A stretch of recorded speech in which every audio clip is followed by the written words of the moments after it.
पर था, तो आज वाला मंत्र भी यजुर्वेद में 2 स्थानों पर आता है। एक तो आपको मिलेगा यजुर्वेद के तीसरे अध्याय का पहला मंत्र, तीसरे अध्याय का पहला, और एक स्थान पर और है 12वें अध्याय का 30वां मंत्र, 12-30 वहां मिलेगा। तो दोनों स्थानों पर मंत्र तो एक ही है, अर्थ भी लगभग समान ही है। दोनों मंत्रों के ऋषि अलग अलग हैं, यहाँ ऋषि अलग है, वहां ऋषि अलग हैं। तीसरे अध्याय में ऋषि अंगिरा ऋषि हैं और वहां शायद कोई और ऋषि हैं। ये ऋषि होने का क्या मतलब है, बस एक बार आप सुन लीजिए, फिर आगे चलेंगे। किसी भी मंत्र का अपना एक ऋषि होता है। बहुत सारे मंत्रों के ऊपर आप देखते होंगे मंत्र का ये ऋषि है, मंत्र का वो ऋषि है। किसी मंत्र में आपको विश्वामित्र ऋषि मिलेगा, किसी में आपको भरद्वाज ऋषि मिलेंगे, किसी में गालव ऋषि मिलेंगे, अंगिरा मिलेंगे, ऐसे करके बहुत सारे ऋषि हुए। तो ये मंत्र के ऋषि का क्या मतलब है?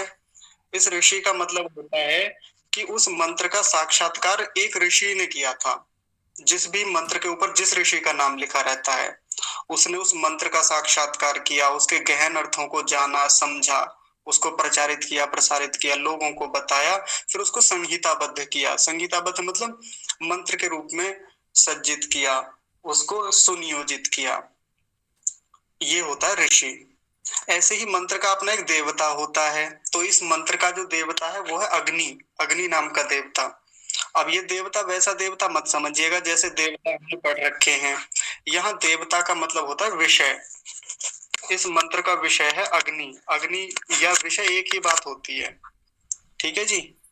तो बहुत सारे आपको मंत्र मिलेंगे। किसी मंत्र का देवता मिलेगा आपको मन, मन पर बात चल रही है। जैसे रात्रिकालीन मंत्र हम बोलते हैं ना, ये जागृतो दूरम उदयति दैवम, ये वाले। इन मंत्रों का जो देवता है वो मन है, मन पर बात चलती है। वहां पर प्रकरण मन का है, विषय जो है मन का है। तो उन मंत्रों का 6 मंत्र हैं, उन मंत्रों का जो देवता है क्या है, वो मन है। ऐसे करके बहुत सारे देवता आपको मिलेंगे वेदों में देखने के लिए। तो ये जो मंत्र है इनका देवता क्या चल रहा है हमारा, अग्नि देवता है, अग्नि नाम का विषय है। तो ये हो गया। यजुर्वेद में 2 स्थानों पर इसका अर्थ है, और मैं जो आपको अर्थ समझाऊंगा, मैं जो आपको अर्थ बताऊंगा, या हम यहाँ जो चर्चा करेंगे वो यजुर्वेद के अनुसार ही चर्चा करेंगे। एक स्थान पर और ये मंत्र आता है, क्योंकि जब बात यजुर्वेद की आए तो फिर सीधी सी बात है कि ऋषि दयानंद का ही भाष्य हम लोग देखेंगे। और एक स्थान पर और ये मंत्र आया, कहाँ आया, ऋग्वेद आदि भाष्य भूमिका पुस्तक ऋषि दयानंद ने लिखी, तो वहां पर पंच महायज्ञ विधि नाम का एक विषय है। जैसे सत्यार्थ प्रकाश एक पुस्तक है ना, वैसे ही ऋग्वेद आदि भाष्य भूमिका नाम की एक पुस्तक है, बिल्कुल वैसी ही, और बड़ी सुंदर पुस्तक है, बहुत बढ़िया लगती है मुझे। इसमें तो 14 समोल्लास हैं सत्यार्थ प्रकाश में, और ऋग्वेद आदि भाष्य भूमिका में तो बहुत सारे समोल्लास हैं। समोल्लास मतलब वहां विषय दे रखे हैं अपने अपने। तो उन्हीं में एक पंच महायज्ञ विषय ऐसा करके एक प्रकरण आता है। तो वहां पर इस मंत्र का अर्थ ऋषि ने संस्कृत में समझा रखा है, संस्कृत में। अब जब वो मैंने संस्कृत में देखा तो मुझे बहुत सुंदर लगा। और ऋषि की जो संस्कृत है ना वो बड़ी शानदार है। ये देखिए स्क्रीन पर देखिए, ये जो आपको सफेद रंग से लिखी दिख रही है ना, ये वाला ऋषि का भाष्य है इसी मंत्र का। मैं समझाऊंगा इसको बाद में, लेकिन अभी पहले सरल भाषा में देख लेते हैं इस मंत्र को। सबसे पहले देखेंगे पहले। जी गौरव जी। आर्य जी, इसका बैकग्राउंड दूसरा कर सकते हैं? हाँ जी, हाँ जी, इसी का जो अभी है। हाँ, ये नीला वाला। अच्छा, अब उसका नहीं हो सकता, वो जो मंत्र था, ये तो केवल ये वाला कर दें, उसका नहीं बदल सकता। वो तो बस जो हो गया हो गया, या हो जाएगा वो भी। थोड़ी सी बोल रहे थे हम इसी का, इसमें थोड़ा सा अलग दिख रहा था पहले। हाँ, कई बार आंखों में चुभता है वो रंग, ऐसा होता है। तो देखिए, मंत्र के पहले शब्दों को तोड़ते हैं, पहले संधि विच्छेद करते हैं। कैसे करेंगे? सबसे पहले ओम। ओम शब्द के बाद क्या है? समिधाग्निम। ये पूरा एक शब्द है समिधाग्निम। इसको कैसे कैसे तोड़ेंगे, संधि विच्छेद कैसे करेंगे? समिधा जमा अग्निम। आसान है, ये तो बड़ा आसान है, समिधा जमा अग्निम। अगला शब्द क्या है? दुवस्यत। दुवस्यत, ये भी आसान है, इसको तोड़ना ही नहीं, ऐसे का ऐसे ही रहेगा ये। फिर आगे देखिए एक बड़ा शब्द आया, अब इसको संधि विच्छेद करेंगे। घृतैर बोधयता तिथिम। ऐसा हमने पढ़ा था ना, घृतैर घृतैर बोधयता तिथिम, ये शब्द है पूरा, तो तोड़िए। घृतैहि, घृतैहि, विसर्ग लग जाएगा, घृतैहि। और अगला क्या है? बोधयत, केवल इतना, बोधयत। देखिए मैं नीचे लिख रहा हूं, बोधयत, ऐसे। और आगे है अतिथिम, अतिथिम, अतिथि वही वाला जो हमारे घर पे अतिथि आते हैं, वही वाला अतिथिम है ये। तो बोधयत जमा अतिथिम, हो गया आसान। घृतैहि, बोधयत और अतिथिम, 3 शब्द हैं इसमें। फिर से देखेंगे, घृतैहि, बोधयत और अतिथिम, हो गया। आगे देखिए, दूसरी पंक्ति का ये पहला शब्द, इसको तोड़ेंगे, क्या बनेगा? ये पूरा शब्द है आस्मिन, लेकिन इसको भी संधि विच्छेद करना पड़ेगा। क्या बनेगा? आ जमा अस्मिन, आ अलग है इसमें और अस्मिन अलग है, हो गया इसका, आ जमा अस्मिन। अगला है हव्या, हव्या अकेला ही है, जुहोतना भी अकेला है, स्वाहा भी अकेला है। और इदम अग्नये, इदन्न मम, इदम जमा अग्नये। अगर मंत्रोच्चारण करेंगे, जब हमने पहले सिखाया था, जब सीखा था, हमने क्या सीखा था? इदम अग्नये, एक साथ बोला जाता था, इदम अग्नये इदन्न मम। लेकिन यहाँ जब हम अर्थ सीखेंगे तो एक एक शब्द को अलग अलग खोलना पड़ेगा। इदम अग्नये, वहां अग्नये नहीं बोलते थे, उसको साथ ही चिपका देते थे उसके, इदम अग्नये, ऐसे। ऐसे ही इदन्न, इसको हम वहां क्या पढ़ते थे जब उच्चारण करते थे? इदन्न मम, इदन्न, इदन्न। लेकिन अभी तोड़ेंगे तो क्या बोलेंगे? इदम न, इदम न, ऐसा बोलेंगे। ये इन सब शब्दों का संधि विच्छेद हो गया, अलग अलग कैसे उनको पृथक किया जाता है, तोड़ा जाता है, ये हमने देख लिया। अब अर्थ पर विचार करते हैं। सबसे पहला शब्द क्या है? समिधा। ये समिधा शब्द को देखिए, समिधा का मतलब वही समिधा जिसको हम हाथ में लिए बैठे हैं, समिधा की तो आहुति दी जा रही है ना यहाँ पे, तो समिधा। अब यहाँ समिधा, इसमें तृतीया विभक्ति है, समिधा से, तो से शब्द लग जाएगा इसके साथ, समिधा से। अब आपको तो लगेगा, कुछ लोगों को लग सकता है जो संस्कृत जानते होंगे, कि इसमें तृतीया विभक्ति थोड़ी है, तो समिधा शब्द ऐसे ही है, प्रथमा का एक वचन है। मतलब मैं व्याकरण में ज्यादा आपको ले जाना नहीं चाहता क्योंकि बड़ा कठिन हो जाता है, लेकिन कोई कह सकता है जिसने व्याकरण पढ़ा होगा कि इसमें तृतीया विभक्ति कहाँ है। तो जो वैदिक व्याकरण होता है ना, वेदों का, उसमें बहुत सारी चीजें संगति से निकालनी होती है, और ये काम वैयाकरणों का होता है। वैयाकरण, वैयाकरण पता है किसको कहते हैं? जो व्याकरण जानता है, जो व्याकरण को पढ़ता है और पढ़ाता है, वैयाकरण बोलते हैं उसको, वैयाकरण। तो ये काम उसका है, वो इनसे विभक्तियां बनाता है, विभक्तियों में तोड़ता है, जब उनका भाष्य करता है।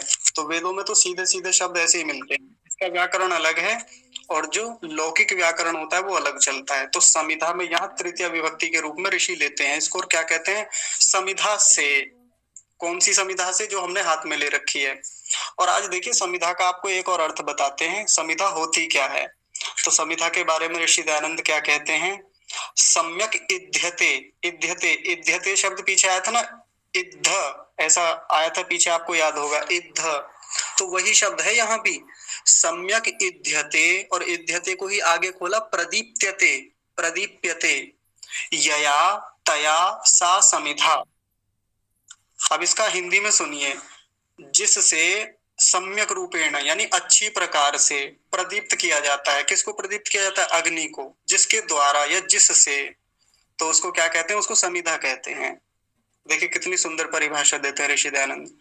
जिसके द्वारा अग्नि को अच्छी प्रकार से प्रदीप्त किया जाता है, जलाया जाता है, तेज किया जाता है, अग्नि को उत्पन्न किया जाता है, ये होता है समिधा। तो यहाँ क्या अर्थ लेंगे समिधा का? समिधा से। आगे देखिए एक शब्द आया यहाँ, घृतैहि। घृतैहि मतलब जो घृत है, एक तो समिधा से और ये घृतैहि, घृत से, दोनों से। किससे? समिधा से और घृत से। एक शब्द यही आया, देखिए अग्निम, अग्निम आया ना यहाँ पे, मैंने बताया था समिधा जमा अग्निम, अग्निम यानी अग्नि को, अग्निम माने अग्नि को। क्या करें इस अग्नि को?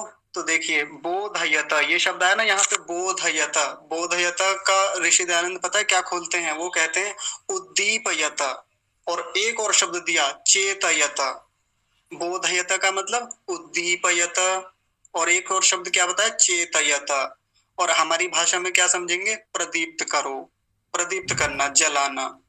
तो समिधा से और घृत से, अग्नि माने अग्नि को, बोधयत माने प्रदीप्त करो, तीव्र करो, उत्पन्न करो, प्रचंड करो उसे। फिर से देखेंगे कैसे लेंगे, शब्दों का क्रम क्या बनेगा, समिधा घृतैहि अग्निम बोधयत। फिर से देखिए, समिधा घृतैहि अग्निम बोधयत, समिधा से घृत से अग्नि को प्रदीप्त करो। हो गया, एक वाक्य पूरा हो गया यहाँ पर।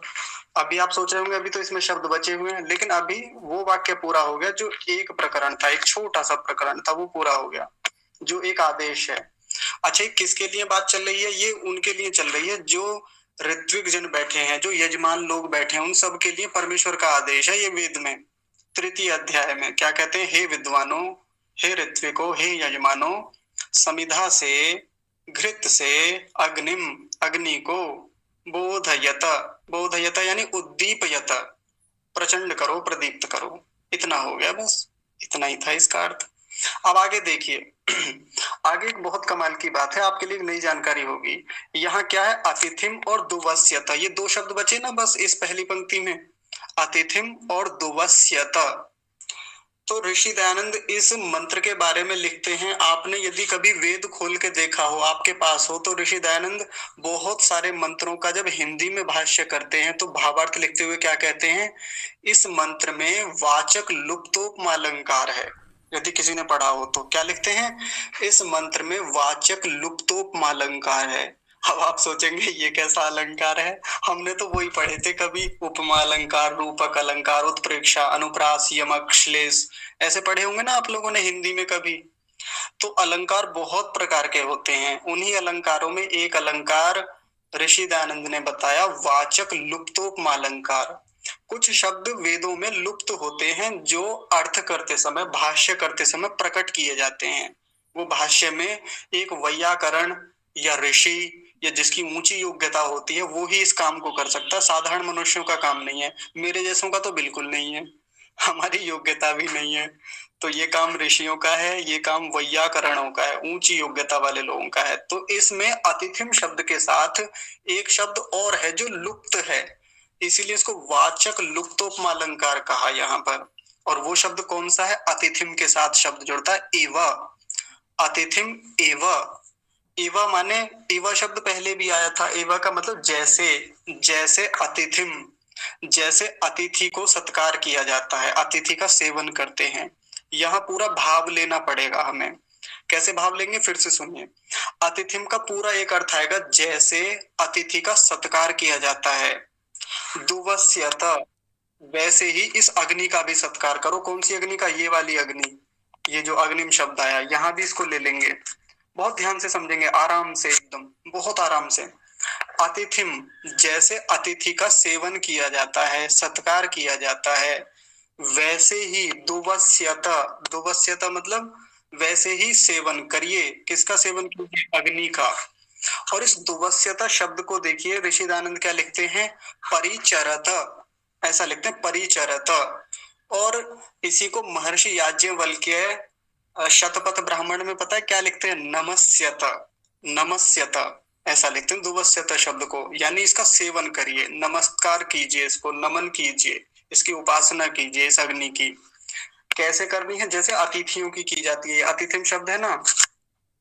अब पहले हम ये जानेंगे अतिथि किसको कहते हैं तो अतिथि तो आज तक हमने यही सुना है ना कि अतिथि तो उसको कहते हैं जिसके आने की कोई तिथि निश्चित ना हो, यही सुना है ना हमने बचपन से। और बिल्कुल ठीक बात है, ऋषि भी ऐसे ही कहते हैं, जिसके आने की कोई तिथि ना हो उसको अतिथि कहा जाता है।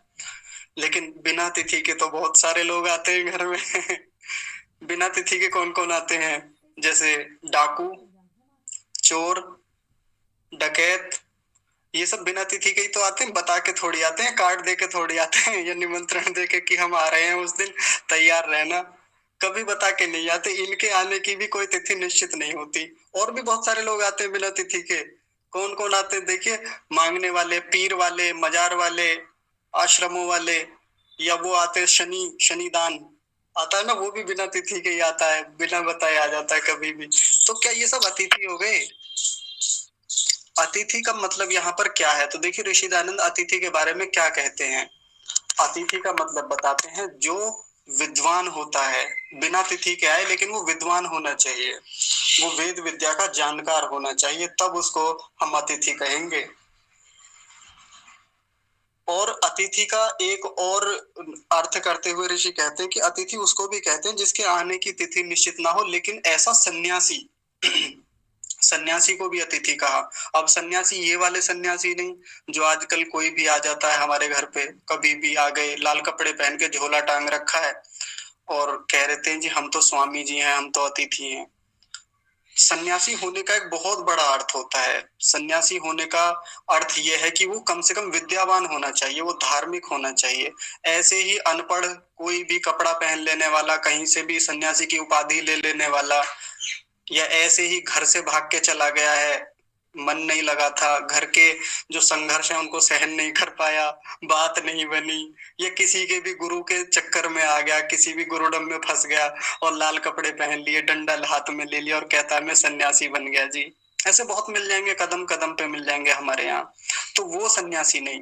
सन्यासी होने के लिए योग्यता हो कि उसके पास वेद विद्या अवश्य होनी चाहिए, और वो कम से कम गृहस्थ भी छोड़िए, वो कम से कम ब्रह्मचर्य आश्रम में विद्या को ग्रहण करने वाला होना चाहिए, ये उसकी योग्यता है, तो उसको कहेंगे अतिथि। और ऐसे अतिथि का जैसे सेवन किया जाता है वैसे ही किसका सेवन करना है? अग्नि का सेवन करना है। अब ये सेवन करने के बहुत सारे अर्थ होते हैं, इसको ध्यान से समझेंगे। सेवन करना कैसे? तो जैसे हमारे घर पे कोई वस्तु रखी हुई है, जैसे दवाई रखी हुई है, औषधि होती है ना, तो औषधि के बारे में क्या कहा जाता है? औषधि का सुबह शाम सेवन करिए, ऐसा कहा जाता है ना कि सुबह शाम सेवन करना है इसका, औषधि का। वहां सेवन का अर्थ क्या है? भक्षण करना, ग्रहण करना, यही तो होता है ना। और भी सेवन करने के बहुत सारे अर्थ होते हैं। सेवा करना, ये भी सेवन होता है। अपने माता पिता का सेवन करना चाहिए, बड़े बूढ़ों का सेवन करना चाहिए, ये सेवन अर्थ हो गया। सेवन किस अर्थ में? सेवा करना, उनकी शुश्रूषा करना, उनको उनकी आज्ञाओं का पालन करना। परमात्मा का सेवन कैसे किया जाता है? उनकी उपासना करके, उनके गुणों का चिंतन करके, उनका ध्यान करके, ये परमात्मा का सेवन होता है। अच्छा, जड़ वस्तुओं का भी सेवन होता है और चेतन वस्तुओं का भी सेवन किया जाता है। जड़ वस्तुओं का सेवन करने का मतलब क्या है? तो ऋषि दयानंद, सेवन का मतलब पूजा भी समझ लीजिए। सेवन करना, पूजा करना, उपासना करना, ये सब एक ही बातें हैं। पूजा के बारे में ऋषि दयानंद क्या लिखते हैं? प्रथम समोल्लास में वो कहते हैं, पूजनम नाम सत्कारः। सत्कार करना, किसी भी वस्तु का जैसी वो वस्तु है उससे वैसा ही उपयोग लेना, ये सेवन कहलाता है। तो यहाँ वही अर्थ लेंगे जो ऋषि कहते हैं। क्या कहते हैं? यथा योग्य उपकार लेना सेवन करना कहलाता है। हमारे घर पे कोई अतिथि आया, उससे यथा योग्य उपकार ले लिया। उपकार कैसे लेते हैं? अतिथि से या किसी विद्वान से, उससे विद्या ग्रहण करके। वो आया, अब सेवा करने का मतलब ये भी है कि हाँ, हम उसको भली भांति उसका आतिथ्य करें, उसको भोजन दें, उसको दक्षिणा भी दें, ये भी सत्कार होता है। और एक सत्कार और होता है, क्या? विद्वान से विद्या ग्रहण करना, उसके पास बैठना, शंकाओं के समाधान करना, बातें करना, चर्चाएं करना, और जो वो उपदेश कर रहा है उस उपदेश को ग्रहण करना, धारण करना, ये भी सेवन करना होता है। जड़ वस्तुओं का भी सेवन किया जाता है, सेवा की जाती है। कैसे की जाती है? मेरी पुस्तक रखी हुई है, मैं उसकी पूजा कैसे करूं, सेवन कैसे करूं? उसको यथावत पढ़ के, उसकी सुरक्षा करके, वो फटे ना, घिसे ना, उसको कीड़े ना खा जाएं, ये उसका सेवन हो गया। वैसे ही कितनी भी वस्तुएं हों इस संसार की, उन सब का सेवन करना है। तो यहाँ जो एक उपमा दी गई कि जैसे अतिथियों का सेवन किया जाता है, वैसे हम इस अग्नि का दुवस्यत सेवन करें। अग्नि का सेवन कैसे करें?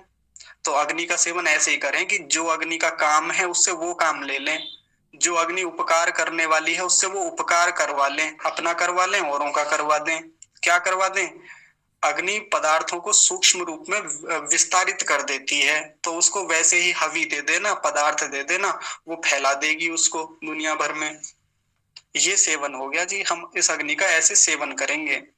ये आदेश है परमेश्वर का हमारे लिए, यजमानों के लिए, कि जैसे अतिथियों का सेवन किया जाता है वैसे तुम लोग क्या करो, इस अग्नि का भी सेवन करो। ठीक है जी, पहली पंक्ति का अर्थ हो गया, इतनी है, बहुत आसान सा अर्थ है इसका। लेकिन संगतिकरण का हम ध्यान रखेंगे, कैसे कैसे किस शब्द का संगतिकरण लगाया जाता है। फिर से देख लीजिए एक बार, वैसे मैं एक बार और बताऊंगा लेकिन यही देखिए फिर से। समिधा, समिधा माने समिधा से, घृतयः माने घृत से, अग्नि माने अग्नि को, बोधयत उद्दीपयत चेतयत प्रदीप्त करो। समिधा से और घृत से अग्नि को क्या करो, प्रदीप्त करो, तेज करो। जो हाथ में वो समिधा ले रखी है, अब अभी हम घृत लेके आएंगे, उस घृत से भी। और अतिथिम इवा, इवा शब्द लगा लेंगे अपनी ओर से यहाँ पर। इवा माने जैसे, जैसे अतिथि का सेवन किया जाता है, सत्कार किया जाता है, यथा योग्य उपकार लिया जाता है, वैसे दुवस्यता, वैसे ही सेवन करो। किसका सेवन करो, अग्नि का, जिस अग्नि की बात चल रही है, जिस अग्नि का प्रकरण है, जो इस मंत्र का देवता है, जो इस मंत्र का प्रतिपाद्य विषय है, उस अग्नि का। ठीक है जी, ये हो गया। अब दूसरी पंक्ति और बची, बड़ी आसान सी पंक्ति है, ये भी छोटी सी है, ये भी हो जाएगी अभी। तो देखिए इसमें कितने शब्द हैं, आस्मिन, हव्या, जुहोतन और स्वाहा। स्वाहा को अलग कर दीजिए क्योंकि स्वाहा तो हर दिन चलेगा और इसका अर्थ हो चुका है पहले ही। तो आस्मिन, आस्मिन को मैंने तोड़ा था, क्या बताया था, आ जमा अस्मिन। आ का मतलब क्या बताया था, कोई बताएंगे? आ कितनी बार आया, पीछे बहुत बार आया है, कोई बताइए आ का मतलब क्या होता है? हाँ जी, और समन्तात, अच्छे प्रकार से, भले प्रकार से, सर्व प्रकार जी, बहुत सुंदर। आ का मतलब संबोधन नहीं होता जी? नहीं नहीं, आ का मतलब सब प्रकार से, हिंदी में समझे तो बस इतना, सब प्रकार से। और जैसा अभी गौरव जी ने बताया, असमन्तात, इसको जब आ को खोला जाता है तो व्याकरण वाले जानते हैं, समन्तात कहते हैं उसे, असमन्तात। समन्तात का मतलब होता है सर्व प्रकारेण, यानी सब प्रकार से। और सब प्रकार का मतलब क्या होता है, मन, वचन और कर्म से। केवल मन से काम नहीं चलेगा, केवल बोलने से काम नहीं चलेगा, केवल क्रिया करने से भी काम नहीं चलेगा, तीनों का परस्पर समन्वय करना होगा। यहाँ पर हमें जो हम यज्ञ कर रहे हैं, जो हम आहुति दे रहे हैं, जो बातें कह रहे हैं, उसमें वाणी भी हो, कर्म भी हो, और क्या हो, मन भी जुड़ा हुआ हो साथ में, वैसा ही भावनाएं भी वैसी हो। भावनाएं तो मन से ही तो बनती है ना, इसलिए मैं बार बार पहली कक्षा से ही एक बात कह रहा हूँ, भावनाएं जरूर होनी चाहिए यज्ञ के साथ जुड़ी हुई, अर्थों पर विचार जरूर होना चाहिए। केवल मंत्र मंत्र बोल के चले जाएंगे, लाभ नहीं होगा, श्रद्धा नहीं बनेगी। कितने लोग करेंगे, आप कितने लोग करते दिखाई देंगे आपको हवन, हजारों लोग करते हुए दिखाई देंगे, भावना नहीं है, हवन तो करके निकल गए। जैसे मैं एक उदाहरण देता हूँ, मैंने पहले दिया था कक्षा में, लेकिन आज प्रकरण है तो फिर से याद दिलाई देता हूँ। एक बार हमारी कक्षा की किसी बहन को किसी व्यक्ति ने कह दिया कि हवन करने, भाई आप चाहे कैसे भी हवन करो, कहीं भी करो, किसी भी अग्नि में करो, मंत्र बोलो या मत बोलो, इसमें कौन सी बड़ी बात है, होना तो वातावरण शुद्ध ही है। कहीं भी अग्नि जलाओ और वहीं सामग्री डालो, हवन ही वहां होना वातावरण ही शुद्ध है। लेकिन उन महाराज को वो मुझसे बात नहीं हुई उनकी, नहीं तो मैं बताता उन्हें, या किसी योग्य व्यक्ति से बात नहीं हुई, नहीं तो वो बताते कि हवन करने का उद्देश्य केवल वातावरण का शुद्धिकरण नहीं होता, ढेर सारे इसके प्रयोजन हैं, बहुत सारे उद्देश्यों को ध्यान में रख के यज्ञ किया जाता है। और मंत्र बोलना कोई साधारण बात नहीं है। यहाँ पर मंत्र बोलने के पीछे कितना बड़ा विज्ञान है, कितने सारे अर्थ छिपे हुए हैं, ये उन लोगों को नहीं पता जिन्होंने कभी विचार ही नहीं किया इनके अर्थों पर।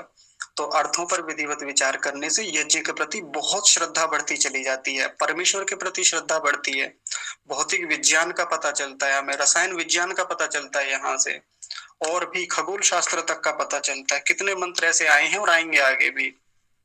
और सबसे बड़ा विज्ञान तो परमेश्वर संबंधी विज्ञान है ना, उससे बड़ा और विज्ञान क्या होगा। तो इसलिए मंत्रों के अर्थ पर विचार करना है। और आ शब्द जो मैंने बताया, असमन्तात, सर्व प्रकारेण, सब प्रकार से, मन, वचन और कर्म से।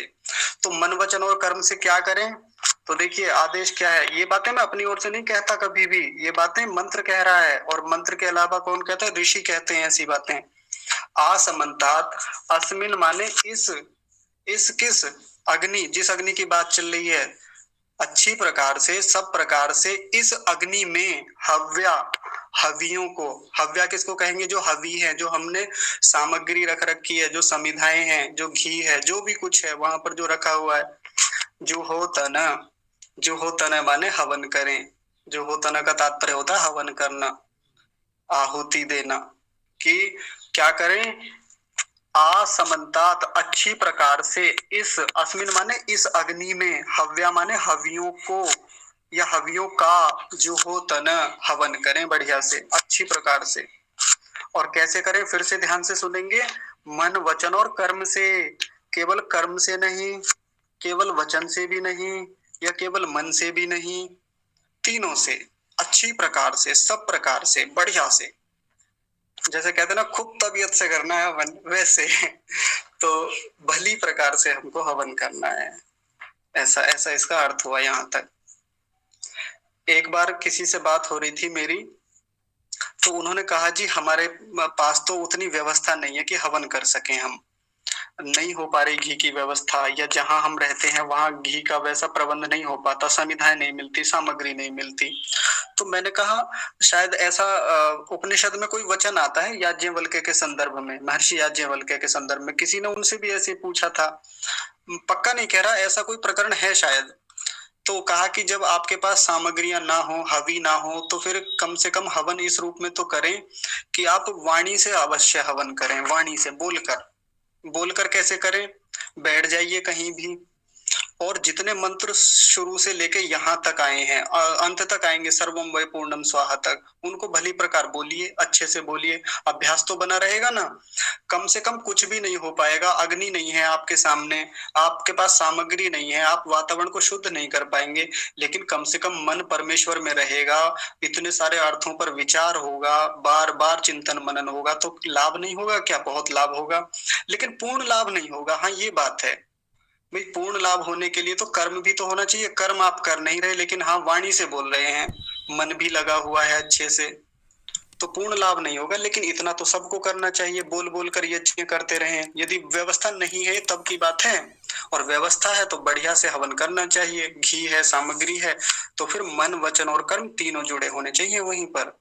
ऐसा नहीं कि केवल जल्दी जल्दी आए, या किसी आर्य समाज में चले गए, या अपने घर पर भी किया तो देर हो रही है जी जल्दी से चलो, फिर वहां भी जाना है, और फटाफट जल्दी जल्दी बस आहुति डाली, बोला मंत्र, मंत्र बोले जल्दी जल्दी और निकल गए घर के लिए। मन था ही नहीं वहां पर, मन कहाँ था, मन ऑफिस में था, मन अपने कारोबार में था, मन अपने कृषि में या किसी अन्य व्यवसाय में था, स्कूल में था, या गृहस्थी में था, कहीं भी हो सकता है किसी का भी मन। इसलिए थोड़ी समय की बात होती है, कोई ज्यादा बड़ा मामला थोड़ी है। जितने समय तक यज्ञ करें उतने समय तक हमारा मन यज्ञ में होना चाहिए। मैं नहीं कह रहा, असमन्तात सर्व प्रकारेण, सभी प्रकार से जब हम हवन करें तो फिर सब प्रकार से होना चाहिए, मन वचन और कर्म से। तो स्वाहा बोल दिया, यहाँ पर स्वाहा का मतलब वही, मैं मधुर वचन कहता हूँ, मैं कल्याणकारी वचन कहता हूँ, मेरी वाणी में सौम्यता है। ये मैं कोई ऐसे नहीं कह रहा हूँ कि लठ मार के कह रहा हूँ, ये मेरी वाणी ऐसे ही है कि बस औपचारिकताएं हैं। ये मैं सभी के कल्याण के लिए, अपने कल्याण के लिए ये वचन कह रहा हूँ। ऊपर वाले जो है ये स्वाहा का अर्थ है, जो पिछली बार हमने देखा था। ये हवि जो है, ये सामग्री है, ये मेरी नहीं है, ये जिसका पदार्थ है मैं उसी को लौटा रहा हूँ, इस प्रकृति से मैंने लिया है, इसी को दे रहा हूँ, इस समाज से लिया है, समाज को दे रहा हूँ, परमेश्वर ने दिया है, परमेश्वर को लौटा रहा हूँ। ऐसी भावनाएं मन में रहेंगी यहाँ पर, जैसा हमने वहां अर्थ देखा था। ठीक है जी। और जैसा व्यवहार मैं अपने लिए चाहता हूँ वैसा ही व्यवहार मैं दूसरों के लिए भी कर रहा हूँ। वो भी तो आया था ना वहां, जैसा वाणी का व्यवहार मैं अपने लिए चाहता हूँ वैसा ही दूसरों के लिए भी कर रहा हूँ।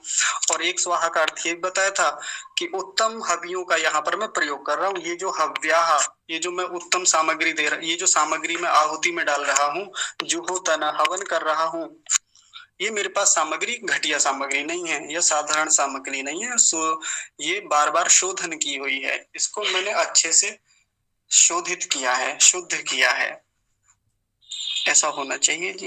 इदम अग्नये इदन्न मम, इदम माने यह जो है, यह किसके लिए है, अग्नि के लिए है। इदन्न मम, ये मेरे लिए नहीं है। कभी कोई ये सोचे कि मेरे लिए नहीं है, मैं तो समर्पण भाव से इसको दान कर रहा हूँ, त्याग कर रहा हूँ इसका। मंत्र का अर्थ हो गया। एक बार फिर भी मोटा मोटा जल्दी जल्दी देख लेंगे, जैसा मैंने पहले बताया। देखिए, समिधा यानी समिधा से, घृतैहि घृत से, अग्नि माने अग्नि को, बोधयत प्रदीप्त करो, और क्या करो, अतिथिम इव जैसे अतिथि का सेवन करते हैं वैसे ही, दुवस्यत वैसे इस अग्नि का भी सेवन करो। आ माने सब प्रकार से, अस्मिन माने इस अग्नि में, हव्या माने उत्तम सामग्रियों को, जो अच्छी सामग्रियां हैं, जुहोतन उन अच्छी सामग्रियों को या उन अच्छी सामग्रियों से, जुहोतन माने हवन करो, बढ़िया से उनको होम करो। और स्वाहा का तो आपको पता ही है, इदम अग्नि, ये अग्नि के लिए है, इदम न मम, ये मेरे लिए है ही नहीं, मेरे लिए नहीं है, ये मेरा नहीं है। तो इस मंत्र का अर्थ यहाँ तो पूरा होता है, लेकिन मैं जो बता रहा था ये वाला अर्थ देखिए अब।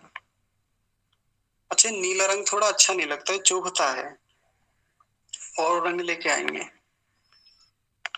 तो देखिए, ऋषि दयानंद का अर्थ देखिए, कितना सुंदर अर्थ है। बस मैं जल्दी जल्दी मोटा मोटा बता रहा हूँ आपको, तो यहाँ बात स्पष्ट हो जाएगी। देखिए, सबसे पहले ये समिधाग्निम शब्द का करते हैं यहाँ पर, हे मनुष्या वायोषधि वृष्टि जल शुद्धिया परोपकाराय। देखिए कितना सुंदर अर्थ करते हैं ऋषि दयानंद इसके लिए। मतलब आप केवल उसी शब्द का ना लें, केवल इतने इतने को आप समझते चलें। ये जो लिखा हुआ है इधर बिना ब्रैकेट के जो लिखा हुआ है, हे मनुष्य, यह मनुष्यों के लिए संबोधन कर रहे हैं ऋषि। हे मनुष्यों या हे यजमानों, वायु, औषधि, वृष्टि, जल, इन सबकी शुद्धि के लिए। किस किस की? वायु। आज तक तो हमने यही सुना था ना कि वायु की शुद्धि होती है हवन करने से, लेकिन देखिए ऋषि क्या लिखते हैं, ध्यान से देखिए। वायु की शुद्धि होती है, औषधियों की शुद्धि होती है। आजकल तो हम औषधियां, बहुत दूषित औषधियों का सेवन करते हैं। हमारे घर में जितनी रसोई घर में औषधियां होती है ना, अधिकांशतः अशुद्ध होती हैं। लेकिन यहाँ किसके शोधन की बात विशेष कही जा रही है? वायु, वायु के साथ औषधि, और वृष्टि, वृष्टि जो बारिश होती है, या उसी का जल ले लीजिए या बाकी जल ले लीजिए, तो उसकी भी शुद्धि के लिए, और परोपकाराय, परोपकार के लिए। घृतैहि, घृत आदि भी शोधित द्रव्यैहि, घृत आदि, घृत आदि घृत भी और घृत के अलावा और जो द्रव्य हैं उनका। और देखिए शोधित शब्द भी लिखा है यहाँ पर।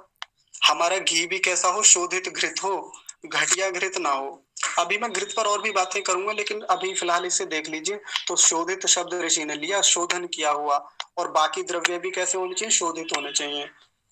समिधा चा अतिथि, अतिथिम अग्निम यूयम बोधयत, तो अग्नि का और अतिथि का बोधयत सेवन करो, प्रदीप्त करो।